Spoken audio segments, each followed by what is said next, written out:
Today's daf is daf Tesvav, and we're up to Ella Omar of Ashi, which is 4 lines down from the top. We're trying to understand Rav's insistence that our Mishnah that allows you to eat the meat on Shabbos, if it was shechted, the animal was shechted on Shabbos, that's against Rabbi Yehuda. We tried hard to identify Rabbi Yehuda, and we were not successful. So Rav Ashi says the following: Ela Omer of Ashi, Rabbi Yehuda de Mavashelhi.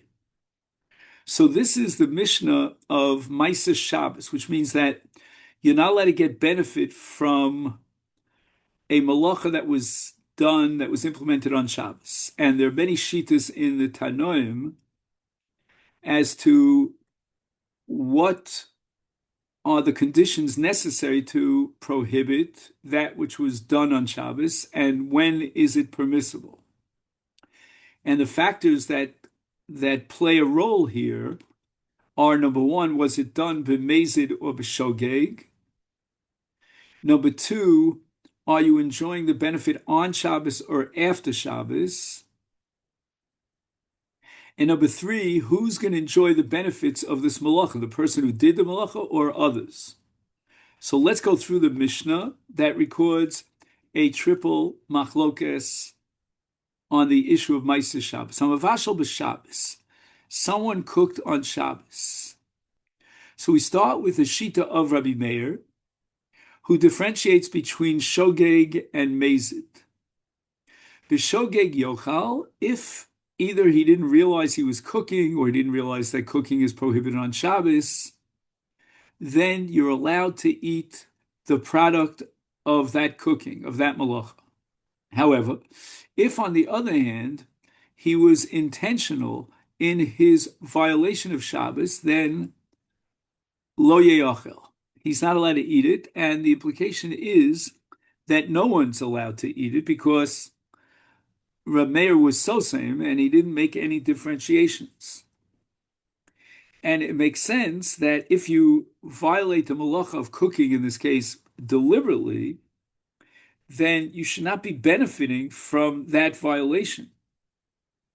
Of course, you may ask, well, if he's deliberate and intentional about cooking, who is he going to give a hoot about not eating the product? And tell him, oh, you can't eat it. But it might be relevant according to Rabbi to others. Then we get to Roman numeral number 2. That's Rabbi Yehuda. B'shogeg yochal b'motzoi Shabbos. But b'mezid lo yochal olamis. If I were to formulate Rabbi Yehuda's sheet in my own language, I would say the following. In the case of shogeg, you do not generate a chefza d'isura, that would be usur from now until doomsday, but rather you create an iser hanoah from that malach. Now, since you could do that malacha right after Shabbos, make havdol and do the malach of cooking, then we'll ask you to refrain from eating that cooking until what's called b'chdei sheyasa, the amount of time it will take you after Shabbos to cook it. Let's say it take you 15 minutes. After havdol, you wait 15 minutes, and then you could eat that which you cooked b'shogeg on Shabbos. But if you violated the Iser Malacha deliberately, then that generates a chefza d'isura, which means that it's Asur Olamis from now until forevermore. And once again, let's point out that Rabbi Yehuda does not differentiate between lo and lacherim, whether it's he himself who violated wants to eat the product of his violation was cooking, or someone else. So basically, according to Rabbi Yehuda, if the cooking was a violation deliberate on Shabbos, then forget it. Just throw it in the trash. It's not worth a dime. You can't feed it to anybody. Now we get the third shita, which is a complicated shita, and that is Rabbi Yochanan Sandler. His opinion is that although he accepts Rabbi Yehuda, as far as shogeg is concerned, Yeyachal Motzai Shabbos. However, he differentiates, for the first time we have such a shita, between he himself who violated the cooking and someone else. And therefore, he's going to say the following. In the case of shogeg, then no one's benefiting from this cooking because they wait until after Shabbos b'chtei sheyasa. And the same halacha will apply to him and to achirim. No one should have benefited from a Melecha Shabbos even though it was done b'shogeg. And in that sense, Rabbi Yochanan HaSandler has embraced the Shita of Rabbi Yehuda. But here's where we get the Chidush of Rabbi Yochanan HaSandler, and he says that Lacherim v'lo lo. And b'mezid lo yachal olam es lo lo v'lo lacherim. So that Rabbi Yochanan HaSandler now says that if the violation of cooking was done intentionally, then it generates a hefta d'isura la olamis for now until doomsday, and it makes no difference for him or for someone else. In the case of shogeg, though, we assumed that Rabbi Yochanan was embracing the shita of Rabbi Yehuda, hook, line, and sinker, but that's not so. That's a mistake.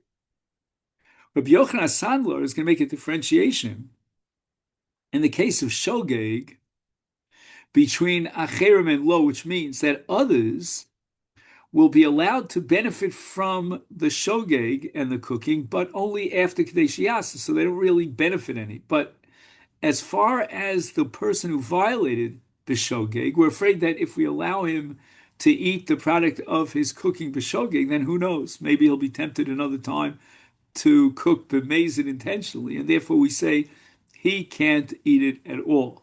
So again, the Baal HaMalacha, who was over the Isur b'shogeg, cannot benefit at all, never ever, and it's a chefta d'isura forever.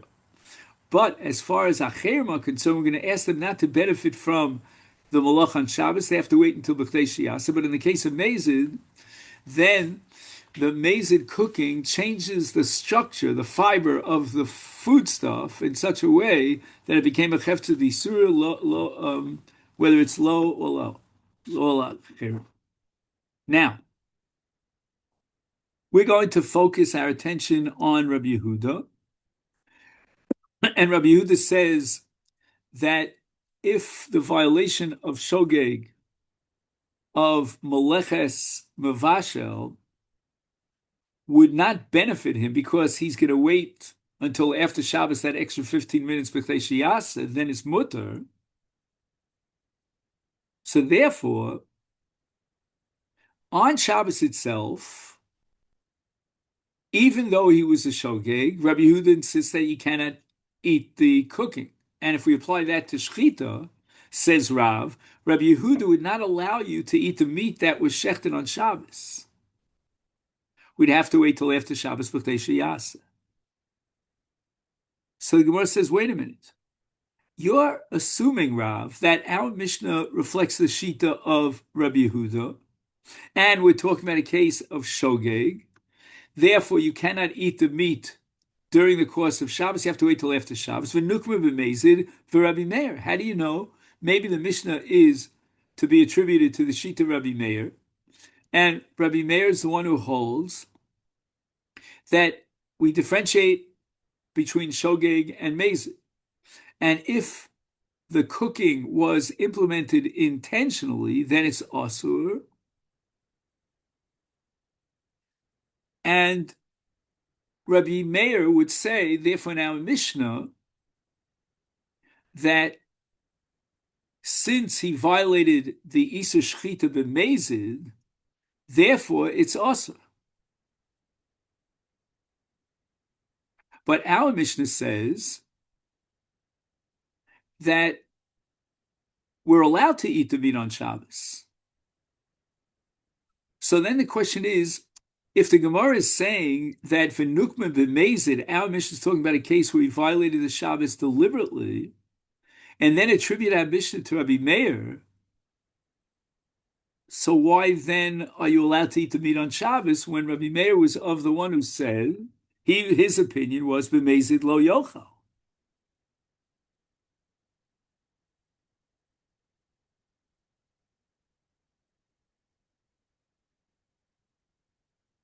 So how does Rabbi Meir stem with our Mishnah according to this argument?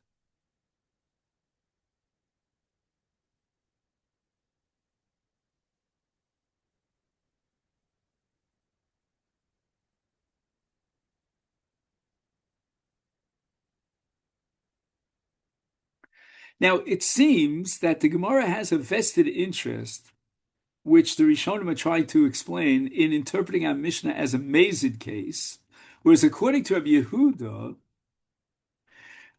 we would have to learn that the Mishnah is talking about a case of shogeg in order to explain why you're allowed to eat it.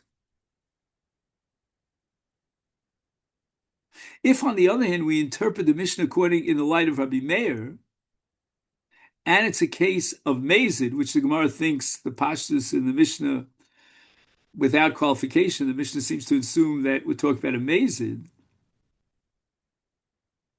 then what does it mean that you're allowed to eat the meat? Since we attribute the Mishnah to Rabbi Meir, we can establish that the Mishnah is dealing with a case of mazid. And Rabbi Meir is going to say that you're not allowed to eat the meat until after Shabbos. Now, exactly how we fit that into the language of the Mishnah, let's just take a look for a second. Shchitaso kshera. The shchita is valid to be matir the meat after Shabbos. So it was a deliberate violation of shchita on Shabbos, and you can't benefit from that violation. You wait till after Shabbos, and it takes 15 minutes to do the shchita, and then you're allowed to eat the meat.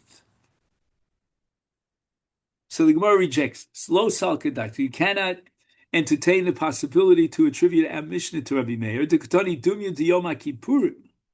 Ma Yom HaKippurim lo shna b'shogeg lo shemezid lo yeyachel. Right, it doesn't matter whether or not he shechted on Yom Kippur, Mezid or Shogeg. The whole thing is irrelevant. On Yom Kippur, you can't eat the meat.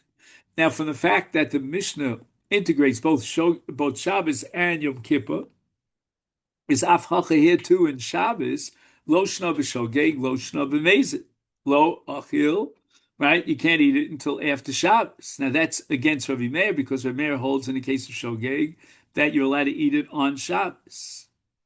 But if, on the other hand, we attribute our Mishnah to Rabbi Yehuda, and we interpret our Mishnah as referring to a shogeg, now we understand that after Shabbos, it becomes mutter, and that's dumya de Yom Kippur.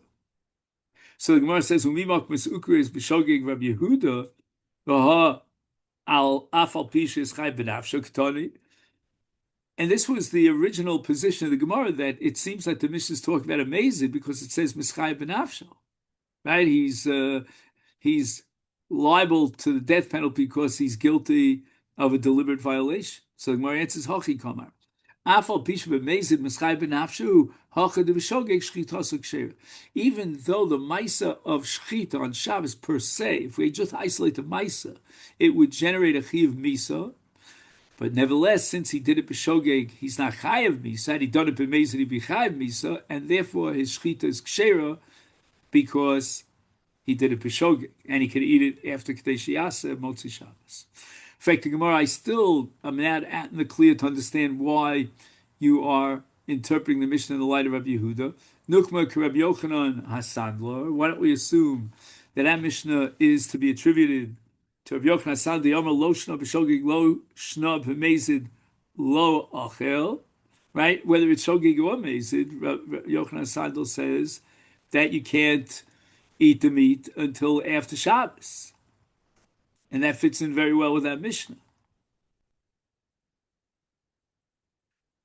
So the Gemara answers that, wait a minute, Rabbi Yochanan introduced another variable here, namely, is it for himself, he who violated the Isur of cooking on Shabbos, or is it for someone else?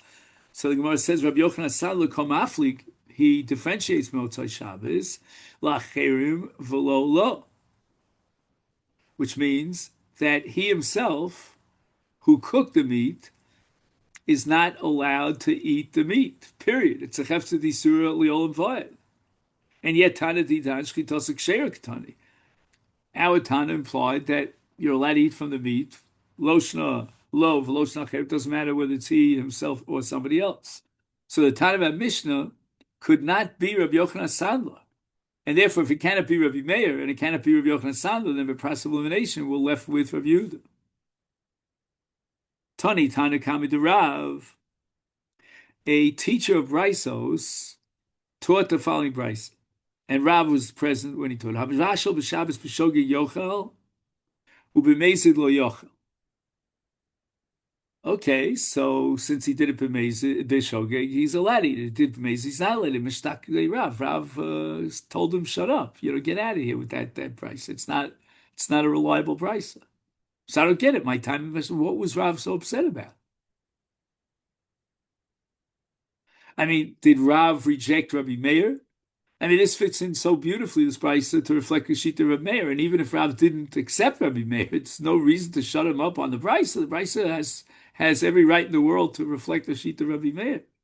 Ile mishum desfir like Rabbi Yehuda is mishum desfir like Rabbi Yehuda man the tani Rabbi Meir mashtigle. Somebody who who reflects the Shita of Rabbi Meir. We have to silence him. Why do we have to silence him? I mean, he's allowed, laissez-faire. He's allowed to reflect the Shita Rabbi Meir. V'yoden further, mis savar Rabbi Yehuda. Does Rav accept the Shita Rabbi Yehuda?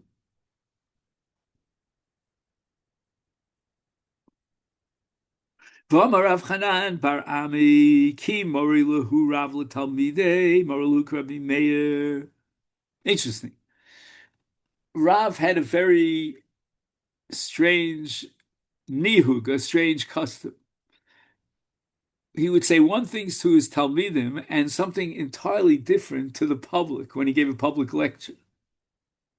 So when Rav would paskin in private for his students, then Mori Lake Rabbi Meir, which means he was makil in the case of shogeg, and you were allowed to eat it right after Shabbos.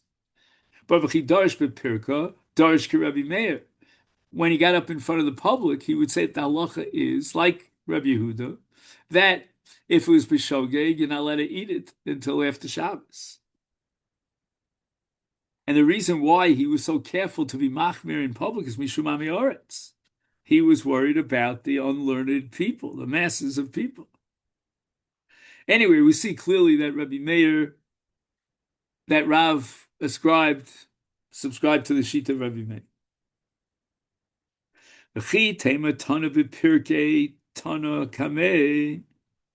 Maybe this person got up at the public lecture and he quoted this brisa in the presence of Rav. And Rav silenced him because, as we said before, we're not going to rely on the kula of Rabbi Meir, says Rav, if we're dealing with the public, which includes the rank and file masses of people. Are you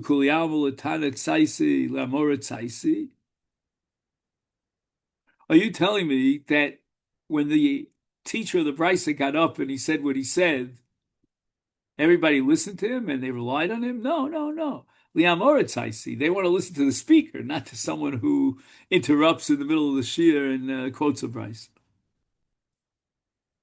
Omar Nachbar Yitzchak Tana Shoche Tana Kame Dera. You got it wrong. It wasn't a case where the brisa of cooking was quoted in front of Rav. Because on that level, Rav could accept the Shita Rabbi Meir and didn't have to silence the Bala brisa, but rather the Bala brisa brought a case of shchita. And Hashogeg b'Shabbos shogeg yochel b'mezid liyochel amalei. So Rav tried to understand the logic and the pattern of thinking of the brisa. Ma'datech ki Rabbi Meir. You want to rely on Rabbi Meir, but the truth is, Rabbi Meir was not addressing a case of shchita, but rather a case of bishul.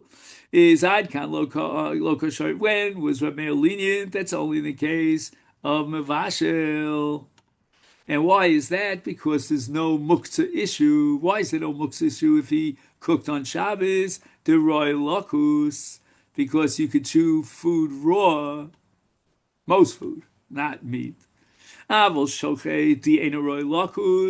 the case of meat, it's not feasible that you can chew it up Lo.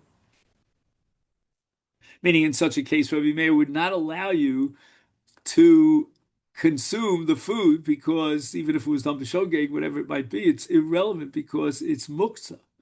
And why is it muktzah? Because what are you going to do with shechted meat? You can't eat it raw. Or maybe you can, but we don't know now that you can. We're assuming that you can't eat it raw. You'll ruin your whole system. And therefore, the only option would be to cook it, but you can't cook it on Shabbos. So it's muktzah. So the Gemara says that's not right. Your understanding of Meir is not correct. Dorash Chia Barav Mishmei Derav Asur Bachil Yome. So what happens? Rav Huna made a comment on the Mishnah, and he said that he heard from Chia Barav in the name of Rav that after you slaughtered the meat on that day, you're not allowed to eat it for that day until after Shabbos. V'nosvin chavrei l'meimar, and trying to explain Rav, the chabura of Chachamim in the yeshiva, wanted to say that Rav Yehuda,